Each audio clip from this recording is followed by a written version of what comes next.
Nous avons déjà appris à exporter plusieurs feuilles d'un classeur au format PDF. Mais ce qui est plus étonnant, c'est la possibilité qui s'ouvre via le VBA pour exporter seulement des portions de la feuille dans ce format. Ici, nous allons démontrer, au clic sur un bouton, comment n'exporter en PDF que la plage présélectionnée par l'utilisateur. Et nous suggérons d'appuyer les manipulations sur un classeur hébergeant une base de données, donc offrant de multiples possibilités de présélection. Et comme toujours, ce classeur est offert au téléchargement depuis le site bombage.fr. Nous découvrons une base de données des activités de sortie qui s'étend sur 5 colonnes et plusieurs centaines de lignes. En haut de la feuille, vous notez la présence d'un bouton qui est intitulé Print. De plus, il est déjà associé à une procédure VBA, et c'est ce que nous proposons de constater. Pour cela, je vous invite à réaliser un clic droit sur ce bouton, dans le menu contextuel qui apparaît tout en bas, à choisir la commande affecter une macro, et dans la boîte de dialogue qui suit, à cliquer sur le bouton Modifier. De la sorte, nous basculons dans l'éditeur VBA Excel entre les bornes de la procédure Sélection en PDF. Son code se déclenchera au clic sur ce bouton. Pour commencer, nous avons besoin de variables. Et dans les bornes de cette procédure, donc, nous allons procéder avec le mot-clé dim pour le dimensionnement, avec une première variable que je vous propose de nommer la plage, et que nous allons typer comme un objet de type range pour représenter une plage de cellules, laquelle, tout simplement, celle qui sera fournie par l'utilisateur par le biais de sa présélection, c'est-à-dire la zone à exporter au format PDF. Et bien sûr, si nous réalisons une exportation, il faut sauvegarder cette version qui est convertie, donc nous avons besoin de reconstituer un chemin d'accès que nous stockerons dans la variable chemin que nous déclarons donc comme un texte as string. Avant de tenter l'exportation, nous devons nous assurer que l'utilisateur a bien réalisé une sélection. Si cette dernière n'est faite que d'une cellule, nous devons l'inviter, par le biais d'une boîte de dialogue, à désigner la plage précise à exporter. C'est la raison pour laquelle nous avons besoin de réaliser un test avec une instruction conditionnelle sur le nombre de cellules que porte la sélection, et c'est une information qui est renvoyée par la propriété count, voyez-vous, de l'objet sélection. Dans ces conditions, que ferons-nous? Dans le cas contraire, que ferons-nous? Et nous pensons tout de suite, avec la structure, à bien borner notre instruction conditionnelle.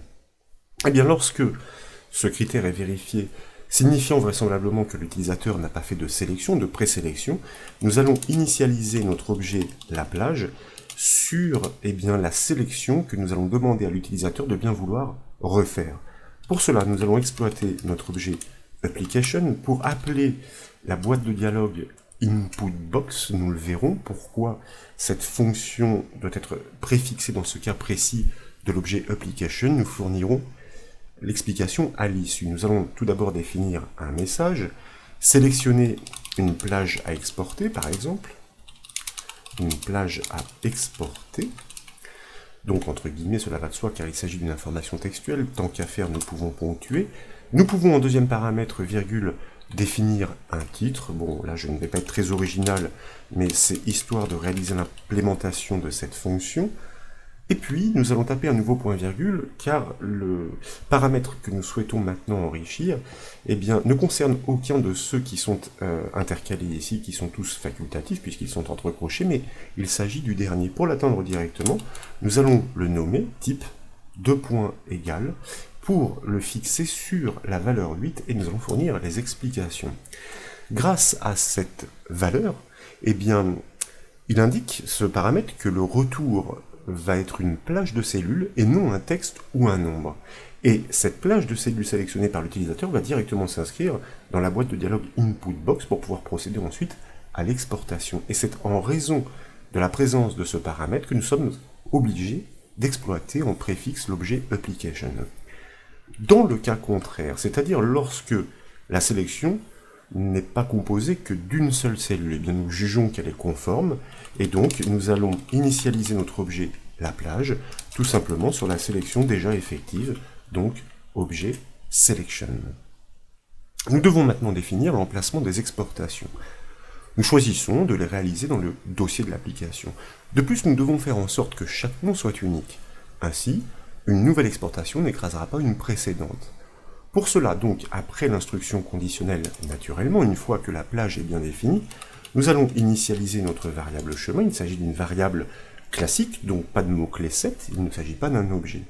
Pour pouvoir travailler sur le nom du classeur, mais que nous allons justement quelque peu réajuster grâce à la fonction replace. Comme vous le savez, le nom d'un classeur est renvoyé par la propriété name de l'objet thisWorkbook qui désigne le classeur actif. Tout simplement pour pouvoir, en second argument, indiquer à cette fonction replace que nous souhaitons remplacer l'extension XLSM par une chaîne vide. En d'autres termes, nous souhaitons la supprimer car elle n'a rien à faire dans un nom de fichier exporté au format PDF.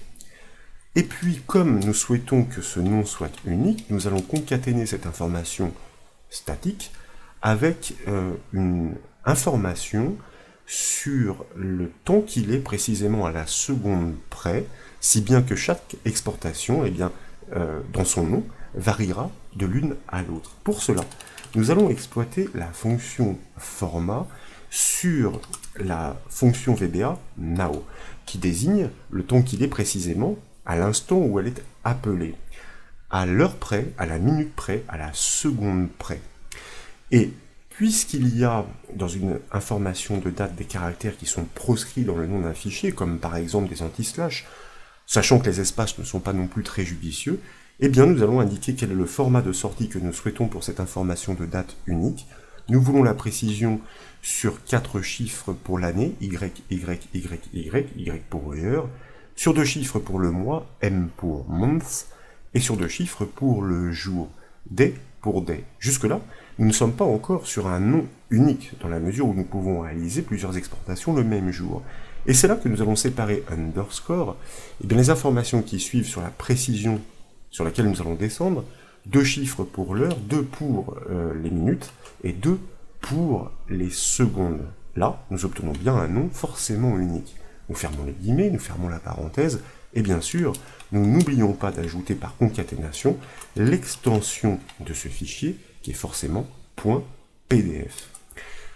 Là, nous avons stocké le nom que nous souhaitons attribuer à notre exportation. Faut-il encore définir l'emplacement? C'est la raison pour laquelle, à cette variable chemin, eh bien, nous allons associer le chemin d'accès au dossier de l'application qui est retourné par la propriété path de l'objet thisWorkbook. Et à ce chemin d'accès, nous lui associons un anti-slash pour bien entrer dans le dossier et pour pouvoir lui adjoindre le nom du fichier unique que nous venons de reconstituer. Maintenant que le chemin complet est défini, il ne nous reste plus qu'à produire l'exportation de la plage au format PDF. Donc, à la suite du code, eh bien, nous allons procéder, mais tout d'abord avec un petit réglage intermédiaire qui n'est pas anodin, un petit réglage de page, page setup, pour pouvoir modifier l'orientation de manière à présenter la page en mode paysage, car notre tableau est assez large et ainsi nous disposerons de plus de place, donc à l'horizontale. Et là, le paramètre que nous allons fournir se nomme XL Landscape, donc qui signifie Landscape paysage. Donc des réglages de page comme nous le disions. Désormais, effectivement, nous pouvons maintenant procéder à l'exportation de notre plage au format PDF, et pour cela, c'est une méthode que nous allons appliquer sur notre objet la plage, qui représente la sélection au moment de l'exécution du programme, et vous voyez que l'une de ces méthodes se nomme Export as Fixed Format, dans un format bien défini. Quel est-il? Eh bien, ces paramètres ne s'inventent pas. Vous voyez, ici, il est proposé par IntelliSense XL type PDF, tout simplement pour faire une exportation au format PDF, oui, mais sous quel nom? Avec le chemin d'accès qui est mémorisé dans notre variable chemin, et nous souhaitons ensuite faire en sorte qu'après l'enregistrement, cette exportation PDF s'ouvre tout de suite dans son lecteur. Donc, nous devons atteindre ce paramètre, vous voyez, qui n'est pas dans la suite logique.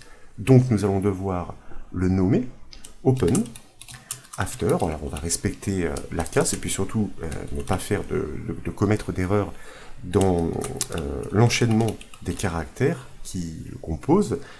2 points égales selon la syntaxe VBA, true, ce qui signifie que après exportation, enregistrement sur le disque, eh bien, nous commandons l'ouverture immédiate de ce fichier PDF résultant. Pour tester ce code, je vous propose d'enregistrer les modifications, de basculer sur la feuille Excel, de cliquer sur une cellule seulement et ensuite de cliquer sur le bouton intitulé Print pour remarquer que notre code réagit parfaitement. Puisqu'il constate qu'aucune sélection n'est véritablement définie, eh bien il demande de sélectionner une plage à exporter.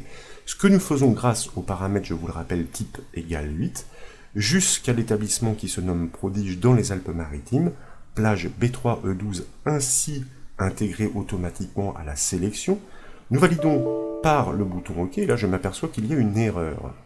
Ah oui, alors elle est flagrante, j'ai fait une erreur de frappe, tout simplement, vous la voyez sans doute tout de suite.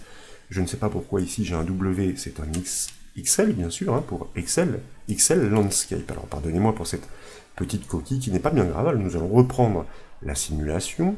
Nous cliquons sur le bouton Print, une plage nous est demandée, nous descendons jusqu'à l'établissement Prodige sans inclure le champ de la ville. Nous cliquons sur le bouton OK pour procéder, vous voyez que aussitôt, en effet, nous obtenons l'exportation chirurgicale au format PDF de la plage sélectionnée depuis la feuille Excel grâce à ce petit bout de code VBA. Hormis cette petite coquille sans gravité, j'espère que cette nouvelle astuce vous a plu. Si c'est le cas, comme toujours, je compte sur vous pour mettre un petit j'aime à la vidéo, et comme vous le savez, vous pouvez retrouver toutes les astuces et formations sur le site bombache.fr. Je vous remercie.